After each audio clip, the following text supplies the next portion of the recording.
Kompas Bisnis masih menemani Anda, Saudara. Pimpinan Danantara hari ini kembali melanjutkan pertemuan dengan jajaran Direksi BUMN yang diproyeksikan akan bergabung setelah BRI dan Telkom kemarin. Hari ini giliran PLN. Pertemuan digelar di Gedung Danantara, Menteng, Jakarta Pusat. Pertemuan ini merupakan langkah awal sebelum peluncuran Super Holding Danantara. Salah satu topik yang akan dibahas dalam pertemuan ini adalah potensi BUMN yang diproyeksikan masuk ke Danantara. Lebih lengkap kita bergabung dengan jurnalis Kompas TV Renata Panggalo dan juru kamera Bimo Wicaksana di Gedung Danantara, Jakarta Pusat. Selamat pagi Renata, dari pantauan Anda jam berapa pertemuan nantinya akan digelar? Ya, selamat pagi Okta dan juga saudara. Dari jadwal yang kami terima memang pertemuan antara BPI Danantara dan juga PLN ini baru dimulai sekitar pukul 1 siang nanti. Jadi memang sampai saat ini pertemuannya belum dimulai.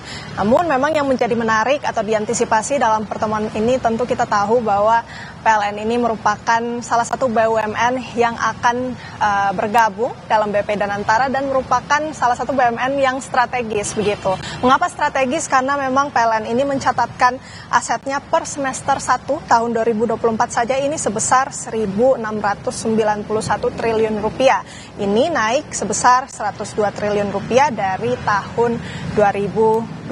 Selain itu juga dari rilis PLN ini menyebutkan bahwa dengan aset yang sudah tumbuh sedemikian banyak ini menjadikan PLN sebagai BUMN utilitas terbesar di Indonesia. Jadi tentu pertemuan antara BPI Danantara dan juga PLN ini menjadi salah satu yang diantisipasi. Kita nantikan yang akan dimulai pada pukul 1 siang nanti. Okta.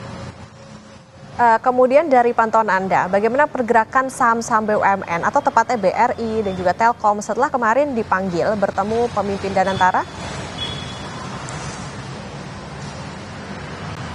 Iya Okta, ternyata pasca pertemuan dengan BPI Danantara, saham Telkom dan juga BRI ini menunjukkan dampak positif begitu ya.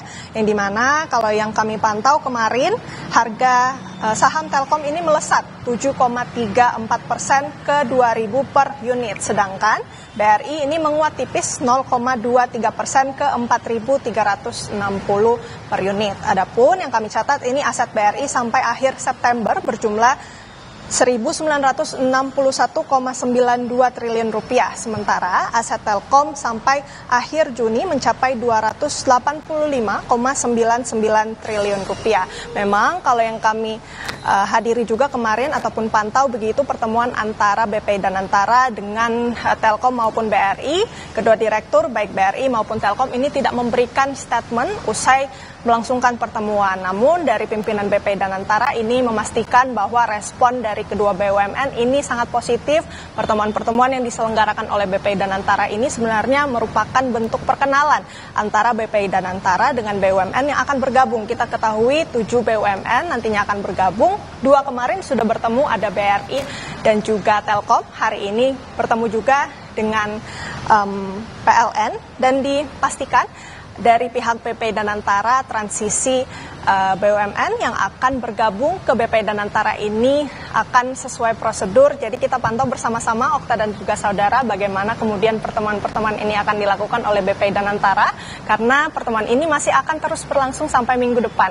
Kita juga pastikan ataupun pantau begitu bagaimana kemudian dampaknya kepada saham, karena tentu kepada saham BRI maupun Telkom ini sudah terlihat begitu ya adanya dampak positif kepada dua saham tersebut. Okta. Oke, menarik melihat bagaimana saham BRI dan Telkom menguat setelah pertemuan dengan Danantara. Nanti juga kita akan nantikan pukul 13 waktu Indonesia Barat pertemuan antara Danantara dan juga PLN. Terima kasih Renata Panggalo dan juru kamera Bimo Wicaksana melaporkan dari Gedung Danantara, Jakarta Pusat.